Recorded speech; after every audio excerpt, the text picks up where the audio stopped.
Umarangkada na ang first media coordination meeting sa Kamara para sa State of the Nation Address o SONA 2025 ni Pangulong Ferdinand R. Marcos Jr.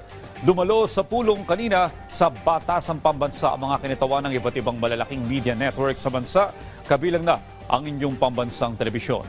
Sa talakayan, binigyan diin ng pamunuan ng Kamara na mahalaga ang maayos na sistema ng media sa SONA para malinaw na maipaabot sa publiko ang magiging mensahe ng Presidente. Ayon kay House Speaker or House Secretary General Reginald Velasco, puspusan na ang kanilang paghahanda maging ang iba't ibang government agencies.